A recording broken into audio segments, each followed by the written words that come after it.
아기 예수님, 즉 우리가 메시아를, 그리스도를 많은 분들이 기다렸어요. 많은 분들이 그리스도 메시아여 어서 오소서. 우리 강림절이라고 하잖아요. 강림절. 메시아를 고대하고 기다리는 거예요. 곧오소서 임마누엘. 우리 찬양이 있는 것처럼 주님이 오실 것을 계속 이스라엘 백성들이 기다리고 무화과나무 아래에서 메시아를, 그리스도를 기다리는 기도를 했어요. 근데 참 신기한 것은 예수님이 탄생하셨을 때 진짜 그리스도가, 진짜 만왕의 왕이 탄생하셨는데 많은 사람들이 이거를 못 알아보고 인정도 않고 관심도 안 가졌다는 거예요. 참 이런 거 보면 하나님의 놀라운 비밀된 역사들은 뭐 거창하고 웅장하게 가는 게 아니라 비밀스럽게. 그리고 우리 찬양 있잖아요. 고요한 밤, 거룩한 밤, 어둠에 묻힌 밤. 그렇게 고요하고 거룩한, 누구도 알 수 없는, 다 잠든 그 시간에 고요한 중에 비밀스럽게 하나님의 아들 그리스도가 딱 탄생했다는 거예요. 참 이것이 아까 말씀한 대로 어둠 중에, 정말 신앙의 바닥을 치는 그 암흑 중에, 영적 암흑 중에 하나님이 빛으로 강력하게 임하셨다는 메시지도 되지만, 이 말씀은 하나님의 나라가 어떻게 진행되느냐. 성경의 요한 사도는 바람이 어디서, 봉에서 불어서 서로 가는데 어디서 와서 어디로 가는지 모르는 것처럼 성령으로 난 것은 다 그러다. 즉 하나님의 놀라운 역사가 우리 육신의 눈으로는 느끼지 못하고 감각하지 못한다는 거예요. 그래서 이렇게 많은 자들이 메시아를 기다렸는데 정작 주님은 오셨는데도 그 주님을 못 알아보고, 여러분 그 예수님이 성장한 다음에 메시지를 전하고 이적을 행하고 그리스도인 증거를, 소경이 눈을 여심으로 증거해도 많은 사람들이 예수님을 못 알아보고 비난하고 조롱하고 나중에는 십자가에 못 박여 죽였어요. 성경은 그걸 요한복음 이렇게 말하면 빛으로 오셨는데 어둠이 싫어해서 빛으로 오신 주님을 거부했다는 거예요. 그래서 그분은 건축자의 버린 돌처럼 여겨졌다는 거예요. 저는 사랑하는 성도 여러분, 우리 주님이 성령으로 우리 과렘교회를 지나가실 때 정말 외면당하고 누구도 인정하지 못하고 누구도 여러분 환영하지 못하고 그냥 높은 곳에 뜻을 두다가 지나쳐버리는 과렘교회가 되지 않기를 간절히 소원합니다. 할렐루야. 그러면 안 되겠죠. 자, 그래서 오늘 이 말씀을 통해서 우리에게 아기 예수께 경배한 사람들이 많지 않잖아요. 이것을 통해 우리에게 주시는 이 메시지를 생각해 봐야 되는데요. 비록 아기 예수님이지만 이분이 만왕의 왕이시고 구원의 주님이시고 거룩하신 이 하나님이시지만, 말씀이 육신을 입어 이 땅에 오신 임마누엘의 하나님이십니다. 비록 아기시지만 또한 우리를 위해 대신 죽으실 은혜의 주님이세요. 인정하시면 아멘 합시다. 자, 그런데 이 아기 예수께 경배했다는 것은 아기 예수님 뭐를 할 수 있어요? 설교를 할 수 있어요. 이적을 행할 수 있어요. 내가 메시아다, 내가 그리스도, 아무것도 할 수 없어요. 근데 이 아기 예수께 경배하고 이분이 메시아인 줄을 알아서 초림하시는 예수님을 영접하고 맞이하는 일에 승리했다라는 것은 수많은 사람들이 그 메시아를 기다리는 축복의 기다림을 가졌지만 그 수많은 사람 중에 기다림에, 초림하시는 그리스도에 대한 기다림에 성공한 사람들이 오늘 본문에 지금 나누는 이 사람들이라고 하는 점입니다. 이럴 때 여러분 초림하신 예수를 보고 많은 사람이 환영하고 성공했더라면 참 좋았을 텐데 오히려 그 숫자가 굉장히 적고, 그 숫자가 오늘 우리가 읽은 이 본문에 있는 이 사람들, 이 사람들이 아기 예수께 경배한 사람들입니다. 그래서 우리는 이걸 보면서 어떻게 이분들이 도대체 어떤 신앙과 어떤 영성과 어떠한 신앙의 중심을 가졌길래 초림하시는 예수님을 맞이하는데 기다림의 성공자가 됐는가? 우리는 이것들을 다시 한번 묵상하면서 우리는요 다시 오실 예수님, 여러분 다시 오실 재림하실 예수님을 기다리고 있잖아요. 여러분 오늘 저와 여러분이 그런 관점에서 다시 오실 예수님 맞이할 때 우리 모두가 다 기다리잖아요. 그렇지만 다시 오실 예수님 앞에서 여러분 우리도 또 그냥 지나쳐가고 실패하는 자가 되지 말고 오늘 본문에 있는 믿음의 아름다운 사람들처럼 다시 오실 재림하실 예수님을 맞이하는데 그 성공할 수 있는 아름다움, 저와 여러분 아기 예수께 경배하는 사람들처럼 다시 오실 주님 맞이하는 데 성공하는 우리 모두가 되어지기를 주의 이름으로 축원합니다. 할렐루야. 자, 우리 한번 좌우로 옆 사람들을 거의 없지만 있다고 생각하시고 한번 이렇게 한번 인사하십시다. 다시 오실 주님을 맞이하는 일에 아름다운 성공이 있길 바랍니다.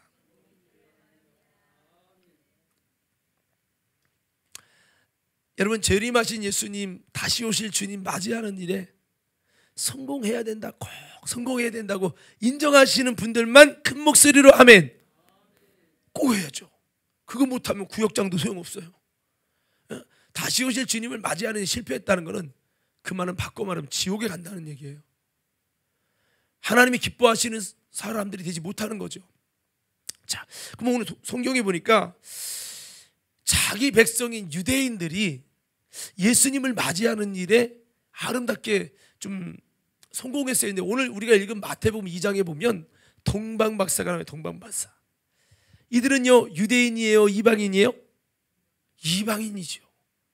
그런데 여러분 생각해 보세요. 이스라엘을 구원할 구원자가 유대의 이스라엘의 목자이시고 이스라엘 백성들을 구원할 왕이 탄생하시는데, 여러분 먼저 정말 이 감격적으로 오늘 소개하는 이 말씀에 주님을 맞이한 사람이 그렇게 기다렸던 유대인들이 아니라, 바리새인 서기관들이 아니라 이방인 동방박사들이었다는 것은 굉장히 의미심장한 일. 이건 우리 시대로 적용한다면 이런 거예요. 열심히 새벽 예배 드리고 나름대로 열심히 교회 나오고 한 장로님, 목사님이 주님을 재림하실 때 맞이할 때 성공한 게 아니라 별로 교회 안 다녔던 것 같은 저기 그냥 일반 분이 예수님 맞이할 때 성공했다는 거예요. 이런 일들이 벌어진다면 얼마나 여러분 황당하고 얼마나 여러분 당황스럽겠어요. 이게 이 사건이 된 거예요. 그러니까 아니 도대체 왜 동방박사일까? 이렇게 열심히 기다린 성의를 봐서라도 유대인들에게 만나주시고 유대인들에게 나타나셔야지. 자, 그런데 성경을 보니까요, 이 비밀들이 하나씩 주어지는데, 우리 마태복음 2장 1절 2절 한번 보겠습니다. 마태복음 2장 1절 2절이요.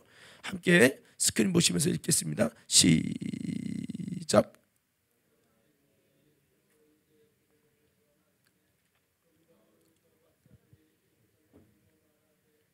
유대인의 왕으로 나신 이가 어디 계시냐? 우리가 동방에서 그의 별을 보고 그에게 경배하러 왔노라 하니. 자, 이 동방박사는 뭐 하는 사람이죠? 박사는 박사인데 무슨 박사요? 별을 연구하는 천문학적인 이쪽에 있는 박사예요. 그 별을 연구하는 이 박사다 보니까, 동방박 별을 연구하는 천문학자다 보니까 별을 연구하다가 우와, 뭔가를 발견한 거예요. 근데 이건 예사롭지 않은 거예요. 일반적인 선상이 아니야.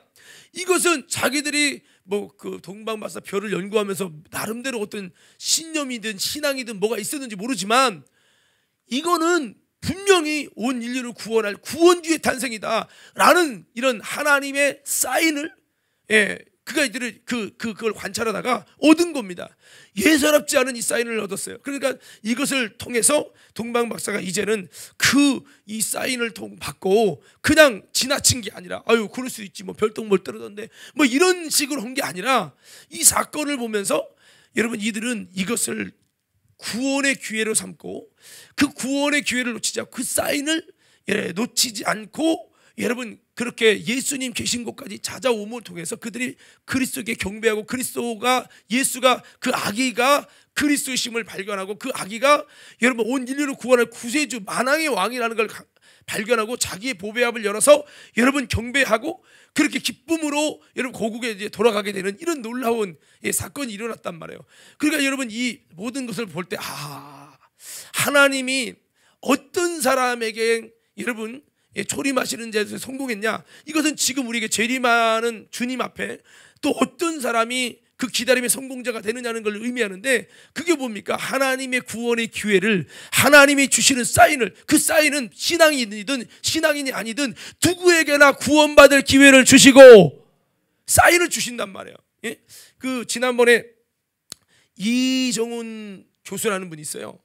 그분이 불교학 쪽의 교수고, 그리고 그분이 정말 이제 박사이시고 뭐 그 아주 대단한 학벌도 가졌는데 아주 그 안에도 아주 불교의 아주 골수문자고 그런 분인데 기독교를 말살하는 그 어떤 국가 시책의 일원으로 있어가지고 기독교를 죽이고 기독교를 말살시키려고 연구하는 그 멤버로 있었던 거예요. 그래서 기독교를 더 말살시키려면 내가 성경을 좀 알아야겠다. 성경을 좀 연구해서 기독교를 좀 말살시켜보자 해갖고 성경을 연구하면서 기독교 죽이려고 하려고 뭐 기독교 실은 뭐 불교랑 같이 연결되는지 저는 모르지만 그거 하다가 성경을 읽다가 하나님의 구원의 사인을 만나고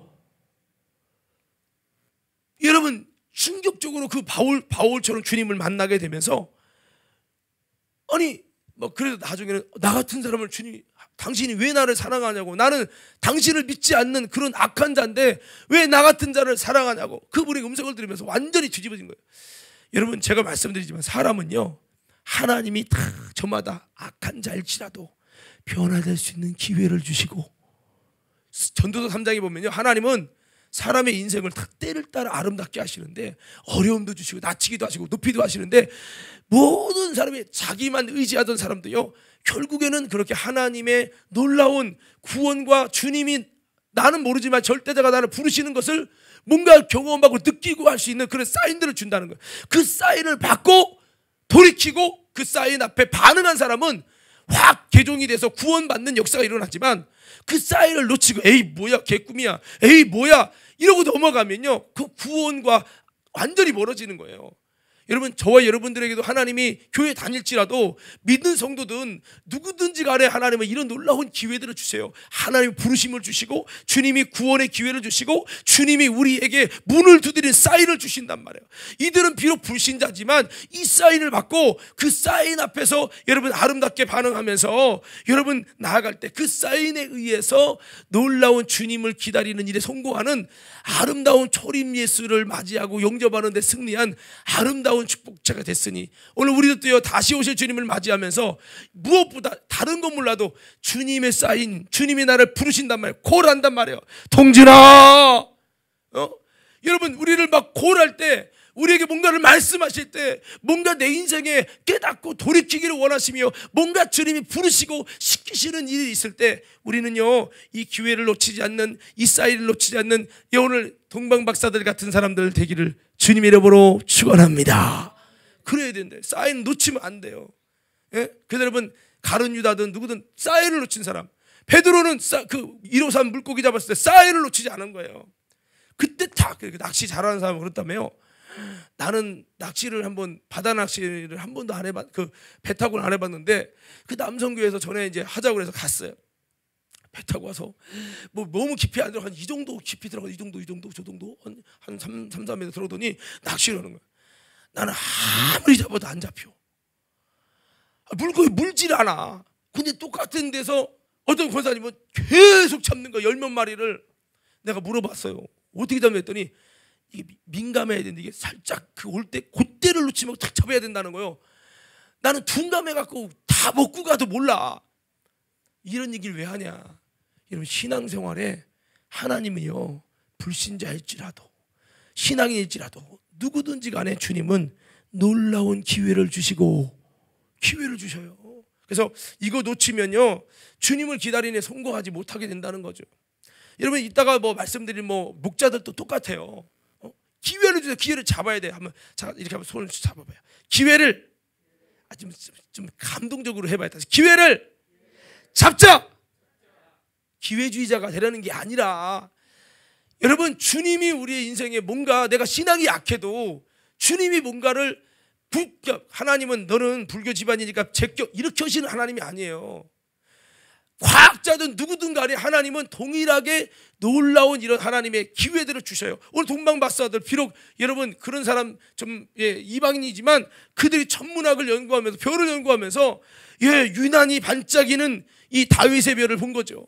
그러면서 그들이 이야 이 사건을 뭐 그럴 수도 있는 거죠. 뭐 저 별이 만나는 건 우리가 뭔 상관이야. 내 신앙도 아닌데 이랬으면 그들은요 전혀 축복의 인물 성경에 기록되는 사람이 되지 않았을 거예요. 이런 주님의 기다림의 축복자가 유대인들이 아니라 유대인은 여러분 좀 이따 들어보면 알겠지만 이게 실패한 사람의 특징이 있어요. 이렇게 표현하면 그런데 예. 공부 못하는 사람 특징, 시험 기간에 공부는 열심히 하는데 공부한 내용이 없어. 공부는 열심히 하는데 점수는 안 나와. 이게 참 어리석게 하는 거거든요.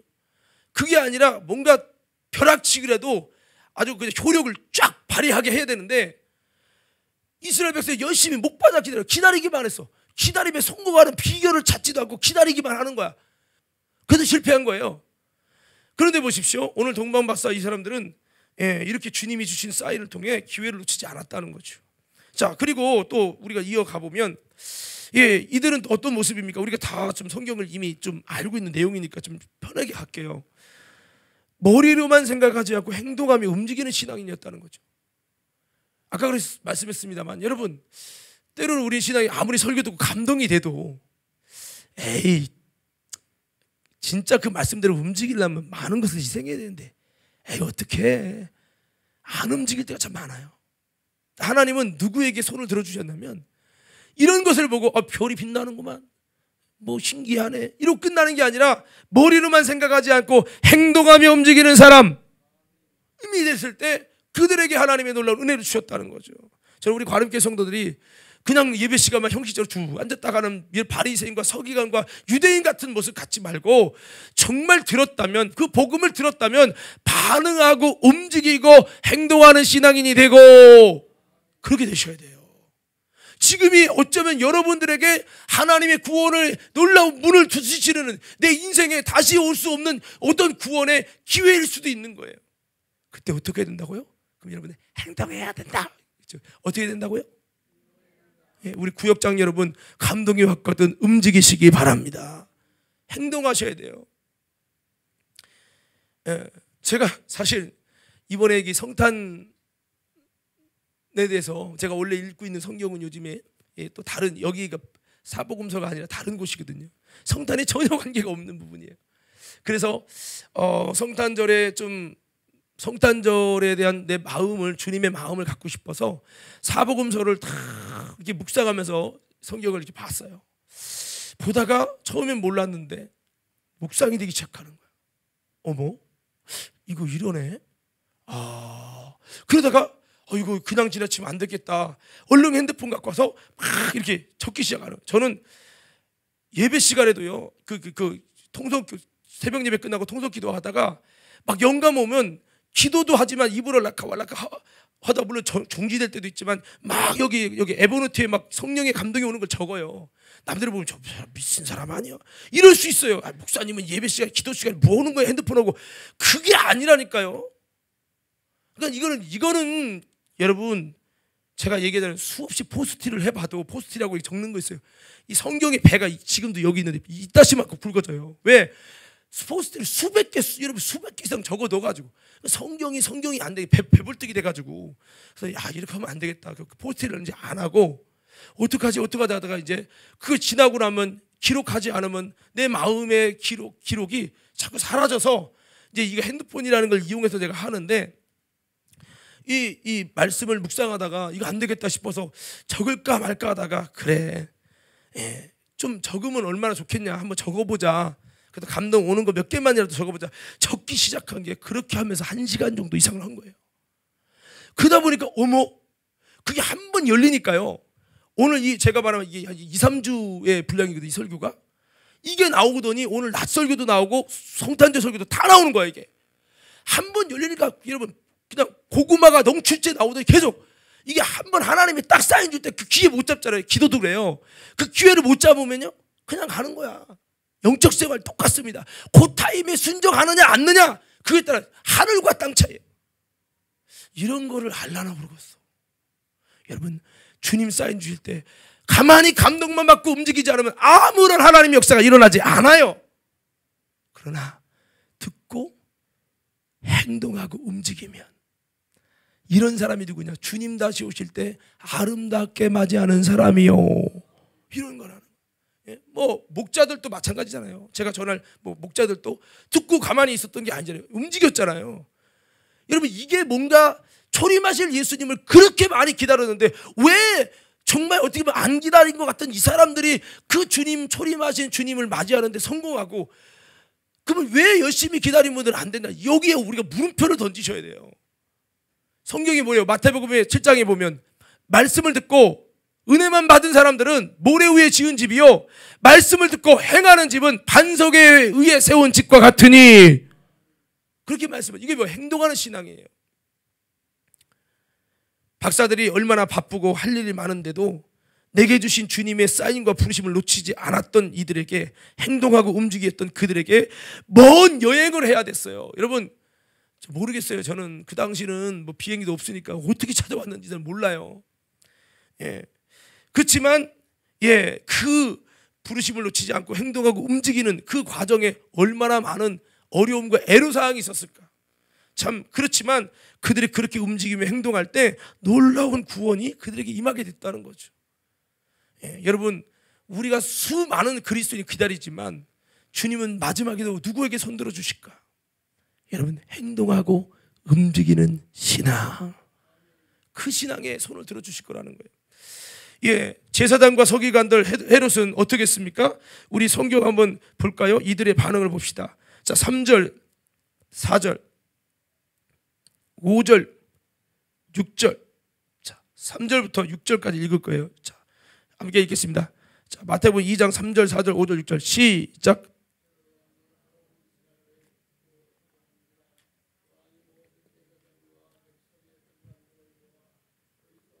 어디서 나겠느냐 물으니 이르되 유대 베들레헴이 오니 이는 선지자로 이렇게 기록된 바, 또 유대 땅 베들레헴아 너는 유대 고을 중에서 가장 작지 아니하도다. 내게서 한 다스리는 자가 나와서 내 백성 이스라엘의 목자가 되리라 하였음이니라.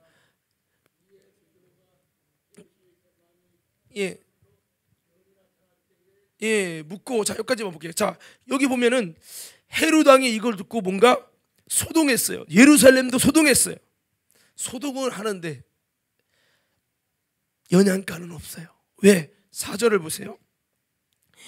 왕 헤롯 왕이 대제사장을 불렀어요. 서기관 불렀어요. 이들이 누굽니까? 열심히 메시아를 기다린 자들이에요.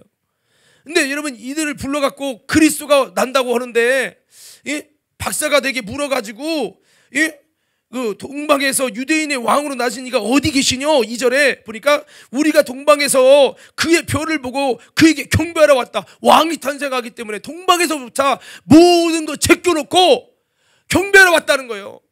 그 누가? 유대인이 아니에요. 이방인이. 누구의 왕? 유대인의 왕. 이렇게 유대인의 왕으로 나신 애 어디냐? 우리가 그에게 경배하러 동방에서조차 왔다는 거예요. 별을 따라. 대단한 발걸음이죠. 그런데 이것을 얘기했더니 헤롯 왕이, 야, 유대인들아, 대제사장아, 서기관아, 그리스도라고 하는 왕이 유대인의 왕으로 탄생한다는데 내가 지금 이 유대인을 다스릴 분봉왕이다. 분봉왕. 이 로마의 가이사가 이 땅을 나한테 맡겨준 왕인데, 야, 여기에 그리스도 왕이 나면은 안 되는데, 내가 왕해 먹여야 되는데. 해서 헤롯은 관심이 있는 거예요. 지가 왕을 해야 되는데 남은 안 되니까 죽여버리려고. 그래서 찾는 거예요. 동방박사는 경배하려고 찾고, 유대인은 물어보니까, 야, 그리스도요, 알죠. 성경을 막 읽습니다. 막 성경 뭐 물어보면, 선은 그렇고 후는 그렇고 성경을 다다다다다. 얼마나 머리는 잘 알아. 머리를 아는데 움직이지 않는 자들이 바리새인, 서기관, 장로들, 제사장이 나와요. 자, 그래서 보면 여기 5절에 보세요. 유대 베들레헴입니다. 대답은 잘해. 꼭 신앙 없는 사람들 대답은 맹꽁이 시험 잘해. 그래서 우리가 아멘 잘한다고, 그건 아니에요. 아멘도 믿음으로 하시고, 믿음을 하셔야 됩니다. 아멘만 하고 대답만 잘해. 베들레헴입니다. 그러면 베들레헴이 자기가 먼저 그렇게 기다렸고 기도했으면 자기들이 먼저 베들레헴인데, 그래, 우리가 먼저 가야지. 그렇게 기다렸는데, 메시아요, 그리스도요, 우리가 얼마나 수십 년 기다렸는데 이 어둠에서 우리를 건져달라고 메시아를 고대했는데 드디어 오셨군요. 드디어. 자기들이 혹시라도 아닐지라도 우리가 이렇게 기다렸다면 가서 뭔가 어딘가 주님 찾기 원합니다. 이래야 하잖아. 관심이 전혀 없어요. 6절에도 유대 땅 베들레헴아 너는 유대 고을 중에 가장 작지 아니하도다. 내게서 한 다스리는 자가 나와서 그 내 백성 이스라엘 목자가 되라. 알기는 얼마나 잘하는지 몰라. 움직이지도 않고 반응하지도 않고 행동하지 않아. 이게요. 그러니까 유대인들 서기관 장로는 무관심이에요. 헤롯의 반응은 뭡니까? 관심은 있어. 근데 죽이려고. 예, 우리가 이런 신앙이 되면 안 돼. 근데 현대의 그리스도인들이 점점 이렇게 가고 있어요. 난 이게 너무 안타까운 거예요. 이런 메시아 그리스도를 기다리십니까? 마라나타 주 예수여 어서 오시옵소서. 이 땅은 고난이지만 주님 다시 오셔서 다스리시고 다시 오셔서 구원하시옵소서. 저는 여러분들이 다시 한번, 여러분 유대인들은 무관심이에요. 무관심이 얼마나 무서운 건지 아세요? 사랑의 반대는 미움이 아니라 무관심입니다. 무관심. 예? 여러분 신앙이, 여러분 미움보다 무서운 거, 차라리 미워하고 있다는 건요 관심이 있어서 그런 거예요. 이게 진짜 미움은요 관심이 없어져. 될 대로 되라지 이거예요. 유대인들은 메시아를 엄청 기다리는데 기도는, 그러니까 기다리고 뭐 메시아를 기다리는 기도가 얼마나 거짓되고 가증된 것인지를 그들의 여기 사건에 다 드러난 거예요. 베들레헴에 난다고 해도 관심도 없고 찾아가지도 않아. 말만 얘기하지. 이 자들이 유대인이었어요. 그러니까 주님은 제낀 거야. 유대인들에게 보여주지 않았어요. 물론 다 제낀 건 아니겠지만, 여러분 그래도 유대인을 위해서 오셨지만 아기 예수님을 탄생했을 때 그 경배하는 숫자를 아마 이때도 비대면으로 하셨는지 인원을 줄이셨어. 예. 여러분 아기 예수님의 탄생은 고요한 밤 중에 탄생하시잖아요. 빈 여러분 방도 없어서 구유의 어둠 속에서 참 누구도 알 수 없는 곳에 탄생하셨어요. 은밀하게 탄생하셨는데, 그렇지만 그 예수님, 아기 예수님께 경배하게 된 사건은 진짜 20명 미만인 것 같아요. 숫자를 한번 따져보면 비대면인 것 같아. 예, 이 영광은 이렇게 머리로 생각하는 신앙이 아니었다는 거죠. 그래서 천국은 머리로만 생각하고 은혜만 받는 사람의 것이 아닙니다. 천국은 믿고 움직이며 행동하는 자의 것이라는 것을 꼭 잊지 마시고, 뭐 이런 내용을 뭐 유대인들 몰랐을까요? 저는 알았다 생각해요. 여러분 선지자들이 이런 설교 안 했을까요? 저 충분히 했다고 생각해요. 근데 하도 듣다 보니까 타성이 젖으니 만성이 된 거야.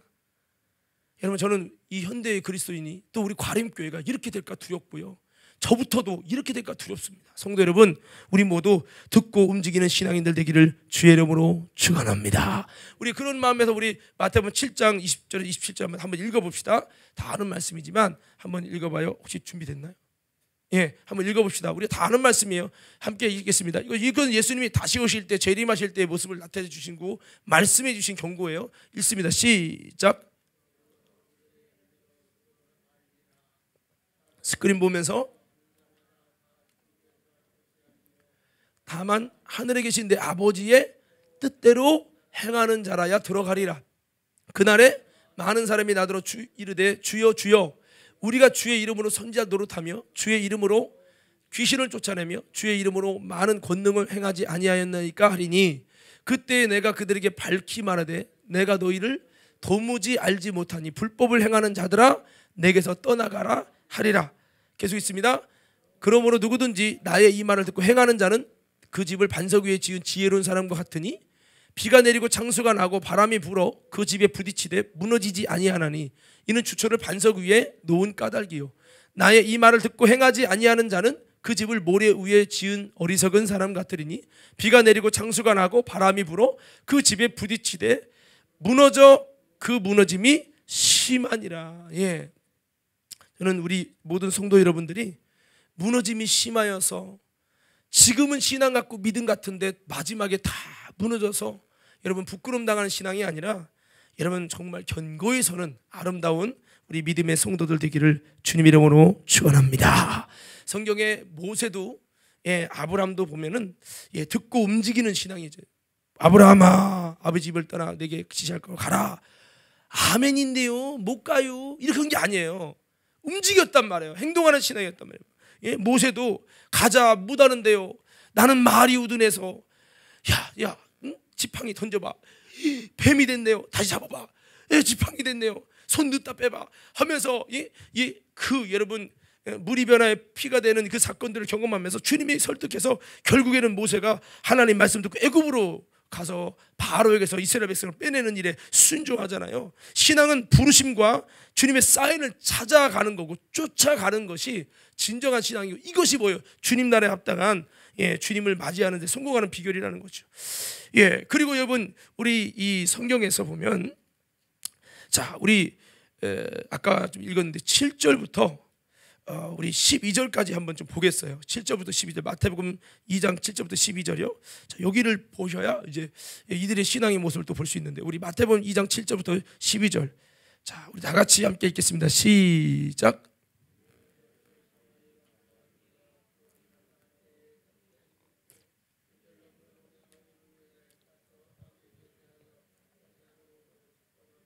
내게 고하여 나도 가서 그에게 경배하게 하라. 자, 이제 이것은 거짓말이죠. 경배가 아니라 죽이려고 한 거죠. 그 증거가 뭐예요? 여러분, 3살 아래 그 자녀들을 다, 아이들을 죽였잖아요. 그 역사적인 학살이 이미 역사적 기록으로 남아 있습니다. 이것을 보면 헤롯이 경배하려고 찾은 게 아니라 죽이려고 찾은 거죠. 계속 있습니다. 9절입니다. 시작. 동방에서 보던 그 별이 문득 와서 앞서 인도하여 가다가 아기 있는 곳 위에 머물러 서 있는지라. 그들이 별을 보고 매우 크게 기뻐하더라. 집에 들어가 아기와 그 어머니 마리아가 함께 있는 것을 보고 엎드려 아기께 경배하고 보배합을 열어 황금과 유향과 모략을 예물로 드리니라. 자, 계속요. 12절까지 시작. 그들은 꿈에 헤로데게로 돌아가지 말라 지시하심을 받아 다른 길로 고국에 돌아가니라. 아멘. 자, 여기 보면요, 이 세 번째 우리가 생각할 수 있는 것은, 누가 다시 오실 주님을 맞이하는 데 성공할 수 있는 이들의 아름다운 믿음의 모습이냐? 결국은 하나님의 지시하심대로 나아가는 자야 된다는 거죠. 이들이 사람들에게 물었어요. 어디서 나는지. 중요한 단서는 얻었어요. 베들레헴. 근데 이것은 결과가 어떻게 나타났습니까? 수많은 사람을 죽이는 사망의 역사를 가져왔어요. 바꿔 말씀드리면, 지금까지도 여러분 동방박사를 이끄신 하나님이 사람에게 묻지 않아도, 사람의 방법을 동원하지 않아도 그들을 이끄신 하나님이 끝까지 이끄실 것이요, 끝까지 이끄실 것인데, 사람에게 물었을 때 그것 때문에 수많은 사람들이 피 흘리는 라헬의 애곡하는 통곡의 역사가 일어났다는 거죠. 제가 말씀드리는 초점은 그거예요. 사람들에게 물어서 중요한 단서를 얻었지만 그것이 베들레헴의 수많은 이의 고통과 죽음을 가져왔고 예수님의 유아기에 환난기를 가져왔다는 거예요. 그래서 예수님은 피난다 했죠. 나사렛으로 애굽으로 피난다니 왔다 갔다 하면서 그렇게 보내셔야만 했어요. 이게 우리가 갖다 주는 의미가 뭐예요? 세상에게 물어서 진리를 찾으려는 노력은 오히려 고난만을 만들 뿐이라는 거예요. 여러분, 누구에게 묻습니까? 문제 있으면 사람에게 묻습니까? 여러분, 세상에게 묻습니까? 여러분, 주님께 물으시기 바랍니다.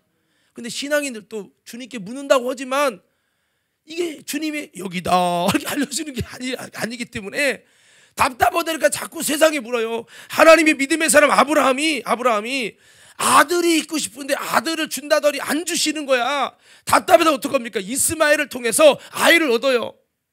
이 사람의 방법이거든요. 이 사람의 방법 때문에 어떤 일이 일어납니까? 지금까지 이스마엘 설통인 이슬람, IS 이슬람이 유대인들의 학살뿐만 아니라 수많은 여러분 기독교인들을 죽이는 엄청난 비극이 일어났죠. 이런 거 보면요, 야, 정말 세상에게 물어서 하는 이런 것이 얼마나 위험한 것인지 우리에게 말씀해주고 있는 겁니다. 우리는 그렇게 돼서 혹시 그 예수님이 있는 부분을 이제 별이 또 다시 반응해가지고 인도해 줬잖아요. 그래가지고 베들레헴 어느 지점에서 딱 멈춰가지고 그 예수님을 발견했는데, 그런 다음에 주님께서 그 예수님께 경배하고 돌아갈 때 헤롯에게 가면 큰일 나니까 또 헤롯이 시켰다고 와서 나한테 알려달라고, 나도 경배할 거라고 그 말 듣고 순종해서 또 헤롯에 가서 또 일러면 난리 나는 거야, 난리. 그렇게 할까봐 주님이 벌써 사인을 주고 12절에 헤롯에게로 꿈에 돌아가지 말라고 지시하심을 받았어요. 이 지시하심을 받고 그렇게 안 가고 다른 길로 돌아서 고국에 돌아간 줄로 믿습니다. 그렇게 한 거예요. 그러니까 결국에는요, 주님 명령에 순종했죠. 마지막에는. 그래서 성령께서 그들에게 꿈을 통해 지시하심을 받아들이고 잘 돌아가게 됐듯이 그리스도를 잘 맞이하는 자들이 누구냐? 바로 하나님의 지시하심을 잘 받는 자에게 이런 은혜를 주신다는 거예요. 한번 외쳐볼까요? 하나님의 지시하심을 잘 받자. 하나님의 지시에도 마음이 둔해서. 여러분, 내가 그러면은 여러분 정말 이런 축복의 주인공이 될 수 없다고 하는 것이죠.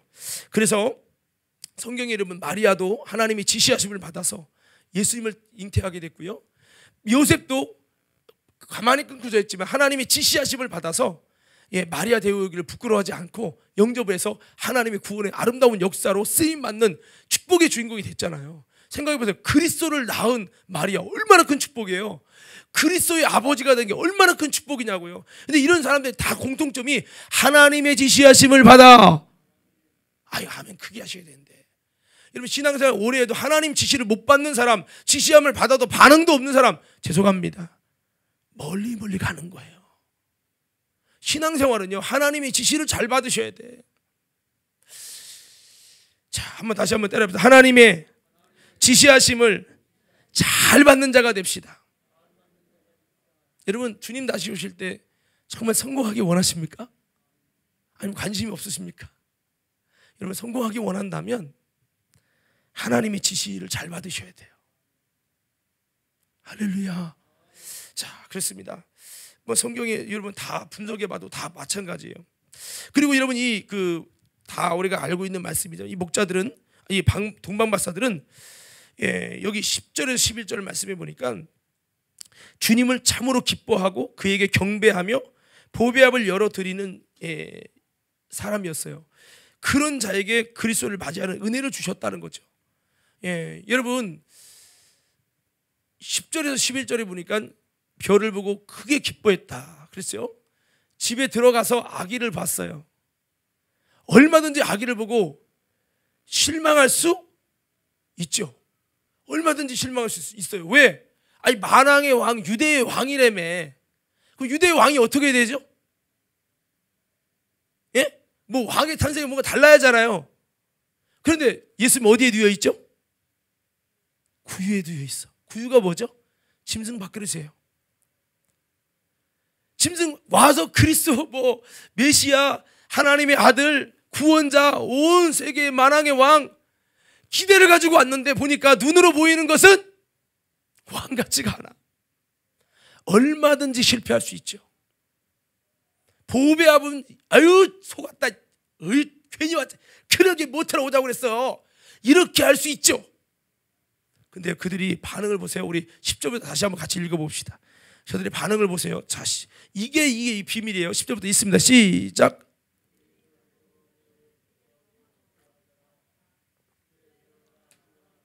그의 어머니 마리아가 함께 있는 것을 보고 엎드려 아기께 경배하고 보배압을 열어 황금과 유향과 모략을 예물로 드리나. 자, 보세요.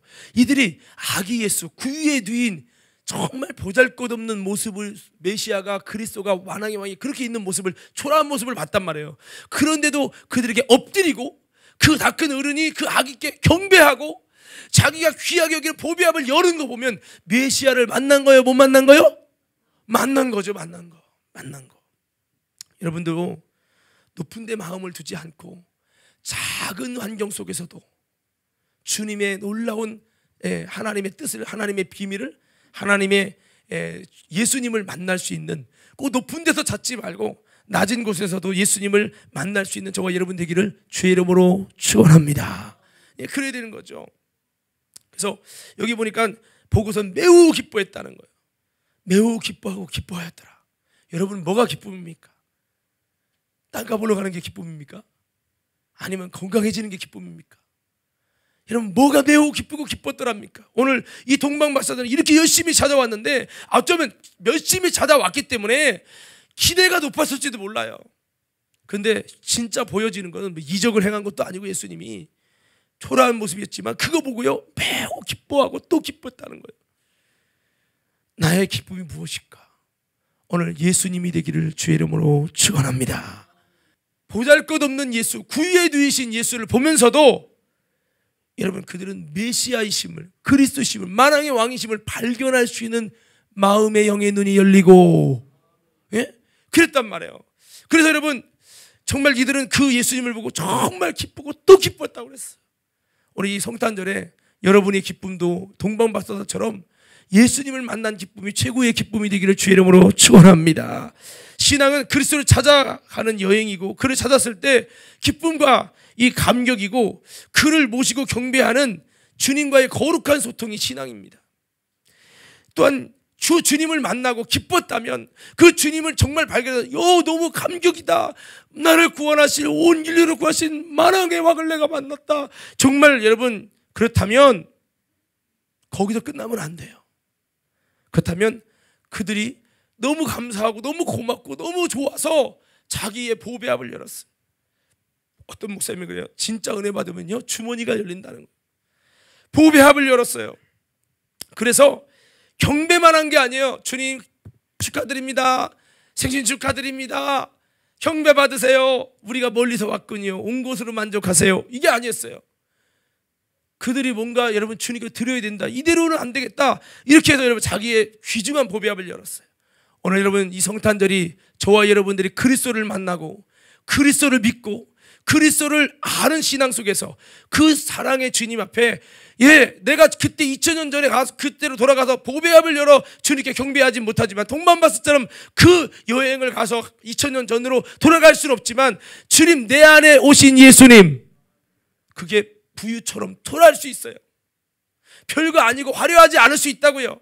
뭐 꼭 예수님이 오신 게 막 소경이 눈이 떠지고 안진매가 일어나고 이런 역사이고, 막 마음의 기쁨, 어떤 놀라운 감동이 와서 뭔가 막 어떤 그런 게 일어나기 때문에만 그게 메시아가 아니라고요.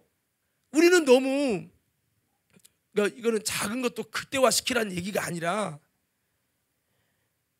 눈에 보일 때는 별거 아닌데 영적으로 귀중한 그리스도를 발견하는 이 심령이 가난한 자, 영의 눈이 열려있는 이 마음이다 보니까 그 아기 예수를 보고 실망한 게 아니라, 마음을 높은 데 두지 않고 낮은 데 두니까 실망한 게 아니라 그 속에서 예수를 만나고 그리스도를 만났다고요. 그게 감격돼서 원래 예정에 각본에 없었던 보배합을 여는 거야. 이 보배합은 원래부터 준비한 게 아니에요.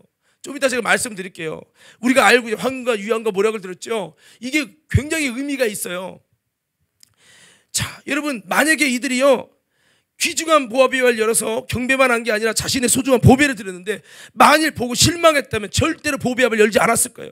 여러분 신앙생활하면서 왜 나의 믿음의 마음에 여러분 보배합을 못 열고 우리 주님께 드리는 것이 인색한 줄 아십니까? 그게 어쩌면, 다는 아니지만 어쩌면 아직도 그 주님을, 낮은 곳에 계신 주님을 만나지 못했기 때문일 수도 있어요. 여러분 그래서 만약 이들이 실망했다면 안 열었을 거예요. 야 그냥 가자 이렇게 했죠. 그렇지만 열고 싶었어요. 열고요 그렇게 하나님께 영광을 돌렸다는 거죠. 지금도 참 그리스도를 찾는 이들은 자신의 보배합을 열지만, 아직도 찾지 못한 이들은 교회는 다녀도 보배합을 열지 못해요. 성탄절에 헌금하는 것도 살떨리는 거죠. 이들이 드린 게 뭐예요? 1, 2만 원 헌금했습니까? 1, 2만 원이 잘못했다는 게 아니에요. 어려운 자에게는 그게 황금 같은 거예요. 근데 여러분 이들이 드린 게 뭐죠? 그럼 여러분들 얘기해야지. 자, 뭐죠? 황금. 그러니까 그러면 생각해 보세요. 이 반지가 아마 2돈 정도는 될 텐데, 한 돈만 돼도 20만 원이면 요만한 것 드렸을까, 황금을? 저는 그렇게 생각하지 않아요. 그러면 좀 이따 제가 말씀드렸죠. 왜 황금과 유황과 모략이냐? 이걸 연구해보면 깊은 내용이 나오는데요. 뭐 영적인 해석을 하려고 하는 게 아니에요. 가장 순수하게 해석을 해야 된다는 거죠. 자, 이들이 이렇게 여러분 드렸는데, 이거 황금과 모략과 유황은 귀한 거예요? 아니면 평범한 거예요? 귀한 겁니다. 주님을 귀하게 여기는 만큼 귀한 것을 드렸다는 거예요. 자, 그러면 신기하게 그들이 드린 것이 굉장히 의미가 있어요. 여러분 금은 뭐를 말합니까? 왕을 의미해요. 그래서 여러분 신기하게 왕을 상징하는 예수 그리스도 왕 되신 주님을 인정하면서 황금을 드렸고, 그리고 예수님의 죽음을 의미하면서 모략을 드렸고요. 그 다음에 여러분 그 다음에 유향을 드렸어요. 유향이 굉장히 이제 비싼 부분인데 이걸 드렸어요. 그래서 이것은 그리스도는 왕이시고 우리를 위해 죽으실 분이시며, 또 우리의 수많은 영육간의 병든 것을 치료하는 아름다운 향기를 바라시는 것이다. 그것이 바로 예수님의 생애라는 것을 우리에게 가르쳐준 사건이었는데, 이것이 자신들의 귀중한 보배를 열었는데 이게 예정된 게 아니, 여러분 그들이 예정한 건 아니지만 어떻게 보면 이것이 그리스도의 놀라운 복음으로 그의 생애를 드러내주는 예정된 하나님의 역사로 쓰임 받았다는 거예요.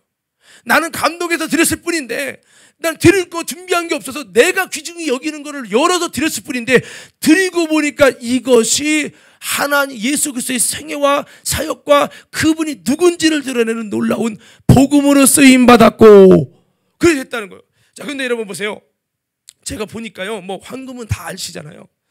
근데 여러분 이 유향이라는 걸 보니까, 유향은 요리에는 사용되지 않는 향인데요, 예, 방향성이 있고 약간은 쓰고 점액성인데, 아라비아 남동부에 있는 이제 그런 유향나무랑 비슷한데, 동의보감 효능에 보니까 풍수와 독종을 치료하며 나쁜 기운을 없애고 명치 아래가 아픈 것과 주기 등을 낫게 한다. 귀머거리, 중풍으로 이를 악무는 것, 예, 그다음에 부인의 혈기증을 낫게 하며 여러 가지 헌대를 속으로 삭게 하고, 예, 뭔가 골마 터지는 것이 다시 새살이 오게 하고 설사와 이지를 먹게 한다. 이 유향에 이런 효과가 있다는 거예요. 그래서 제가 생각을 해봤어요. 아니 근데 이들이 이걸 선물로 드리려고 아직부터 준비했나? 근데 가만히 보니까 이제 우리가요, 지금 이제 지금도 코로나가 좀 더 이렇게 되면서 금 사야 된다 막 이런 얘기 있잖아요. 전 세계가 만약에 난리가 난다고 칩시다. 여러분 뭐가 올라갈 것 같아요? 뭐가 올라가요? 전 세계에서 돈의 가치가 있는, 대한민국 돈 있어봤자 나라가 망하면 돈이 가치가 없지요. 여러분 전 세계로 통하는 게 뭐죠? 황금이에요. 그들이요 나라를 넘어가는 거잖아요. 그러면 그들이 뭔가 긴 여행이잖아요. 긴 여행 때 그들이 챙겨야 될 게 뭐죠? 그냥 돈은 다른 나라 못 쓰잖아요. 환전이 있는 것도 아니고. 그들이 금을 챙긴 거야. 이거는 자신들이, 우리가 해외여행 가요. 해외여행 가면 그래도 내가 평소에 뭔가 할 수 있는 그걸 달러라고는 공용 그걸 챙겨놓듯이, 그들이 여러분 이 자원으로 챙긴 게 황금이에요. 그리고 여러분 이 유향은 아까 뭐랬어요? 금방 치료제 말이에요. 치료제. 여러분 여행 가면 상비약 가져가요? 안 가져가요? 아니 가져가요? 안 가져가요? 가져가죠. 근데 그 당시에는 근데 약도요, 진짜 여러분 아플 때 조금 비싼 약이 있어요. 우황정심원도 있고 한데, 그 당시에 여러분 귀중한 약으로, 예, 쓰여지는, 그러니까 아플 때 그들에게는 이 유향은 이게 예수님을 위한 게 아니라 누구를 위한 거예요? 나를 위한 거예요. 내가 여행하다가 아플 수 있잖아요. 여기 썩을 수 있잖아요. 여러분 그리고 배 아플 수 있잖아요. 여러분 그리고 중풍이 올 수 있잖아요. 명치, 여러분 또 여러분 여러 가지 나쁜 것들을 독점을 몰아내고, 이런 오염에서 자유케 하는 게 유향이에요. 그러니까 여러분 여행하는 사람은 반드시 챙겨야 될 게 유향이란 말이에요. 근데 이것이 비싸고 값비싼 거라고요. 박사들이라 좀 고가의 아주 좋은 내 건강과 내 몸에 좋은 유향을 가지고 여행을 한 거예요. 그리고 여러분 또 아까 말씀한 뭡니까? 모략은 원래 시체에 발라서 부패를 반지하는 건데, 이게 약재로도 사용되는 거죠. 그러니까 어떻게 보면 돈과 약재를 준비한 거예요. 누구를 위해서요? 나를 위해서였다고요, 이게. 근데 이게 고가다 보니까 귀중한 보배였다고, 이들에게 가장 소중한 보배. 그 가장 소중한 보배를 가지고 예수님 만나니까 너무 감격해, 너무 기쁘고, 이야, 그들이 메시아를 바라보고 기쁨을 주체할 수가 없는 거예요. 그래서 그들이 원래 자기를 위해서 마지막 돌아가려면 또 있어야 돼요? 없어야 돼요? 금도 있어야 되고 약도 있어야 하잖아요. 그런데 그것을 주님 없어도 돼요. 예수님 내가 만났으니까 주님이 책임져 주실 거예요. 할렐루야. 이런 믿음을 가지고 주님께 그 보배합을, 그 목숨과도 같은 거예요. 언제 여러분 가다가 배고프고 길 잃어버리면 어떡할 거예요? 돈이 있어요. 황금이라도 주고 양식을 살 거 아니에요. 이거를 보배합을 드렸다는 거예요. 은혜가 안 돼요? 여러분 그들이 어떤 선물을 준비해서가 아니라 이들이 자신의 여행을 위한 아주 소중한 아낀 이 보배인데, 예수님 만나고 나서 야, 내가 정말 하나님 메시아를 만났구나, 그리스도를 만났구나, 야 하면서 이제 마치 이거와 같아. 어떤 분이, 여러분 A라는 분이 자기의 그 죽음을 해결하기 위해서 수술비를 1,000만 원을 예비했어. 그의 목숨값이에요. 근데 이분이 수술하기 한 달, 여러분 일주일 전에 성령으로 주님을 만났네. 만났는데 은혜 받고 보니까 이분이 열려가지고 앞도 뒤도 안 보고 주님의 책임져를 믿습니다. 고쳐준 것도 아닌데 책임질 줄 믿습니다 하고 그 1,000만 원 통장에 그 돈을 헌금을 해버렸네. 건축헌금으로. 이 실예를 들자면 이런 거예요. 할렐루야. 여러분, 그러니까 이들이 드린 거는 원래 있어야 마지막 가요. 돌아간단 말이에요. 온 길이 몇 달이라면 가는 길도 몇 달이에요. 근데 이들이 자신의 보배를 드리면 어떻게 해요? 어떻게 가냐고요. 그런데 자신의 보배합을 열어서 쓰다만 것을 주는 게 아니라 자기가 최고로 이것만큼은 아끼고 이것만큼은 잘 했던 건강의 치료제까지 이게 돈으로 환산될 수 있는 거기 때문에 그거를 다 유향과 모략과 황금을 드렸다는 거예요. 그들이 감동받아서 주님 믿습니다. 주님이 책임질 줄 믿습니다. 미래 걱정하지 않습니다. 여기까지 주님이 이끄시고 이렇게 구원의 주님을 만나 계시니 감사합니다 하고 이 모략도 유향도 이런 치료제와 또 황금이라는 귀한 여러분 돈의 가치를 있는 것을 들여가지고 주님께 영광 돌리고 주님이 책임질 줄 믿고 가가지고 결국에는요 이 동방에 그리스도의 놀라운 복음이 들어간 거예요. 여러분 이 동방이 어딘가 봤더니 에티오피아. 어디라고요? 동방 박사가 어디 사람이라고요? 제가 전에 한번 말씀드렸죠. 내가 아프리카 갔다가 에티오피아라는 데가 왔어요. 그래서 보니까 막 이슬람 막 이런 것 같아서 아이고 여기는 예수 믿어야 되는데 그런다고 막 그분이랑 얘기를 했더니 우리 예수 믿는다고. 에이 거짓말하지 말라고. 에이 이런 거 보니까 여기 우상 숭배하는 나라 아니냐 했더니 예수 잘 믿는 나라라는 거예요. 아 그래요? 나중에 봤더니 거기 어디면 동방 박사 돌아가가지고 기독교를 복음을 전해가고 기독교가 어디보다도 뜨겁게도 지금도 여러분 그 나라는 전 국민이 예수를 믿고 놀랬어요. 동방 박사가 가서 전한 거야. 대한민국보다 훨씬 먼저 복음이 뿌리를 가지는 곳이에요. 자 그래서 여러분 저는 이 말씀을 이렇게 보면서 이들이 믿음으로 주님께 이렇게 드렸을 때 그들은 뭣도 모르고 내가 기뻐서 내 소중한 것을 드렸는데 이것이 예정된 하나님의 놀라운 복음의 역사로 쓰임받은 거죠. 이들은 하나님이 이들을 쓰시기 원하는 대로 온전히 쓰임받고 그 축복의 기회를 놓치지 않았다는 겁니다. 자 여러분 말씀을 마무리하겠습니다. 나의 믿음의 기쁨에 자원하는 예물이 복음을 위해 귀한 일에 사용되기를 주님의 이름으로 축원합니다. 믿음으로 드린 예물, 보배합을 열어 드린 예물을 주님이 쓰셨어요. 그냥 드리고 끝난 거면 여러분 별 의미가 없는데 그렇게 감동으로 그냥 순수하게 내가 소중히 여기는 걸 드렸을 뿐인데 그것이 예수님의 생애와 사역을 상징하는 놀라운 의미가 될 줄을 누가 알았겠습니까? 어떻게 보면 더 깊이 보면 그 예물을 준비시킨 분이 하나님이셨고 또한 복음을 위해 쓰시려고 그런 감동도 하신 것을 볼 수가 있어요.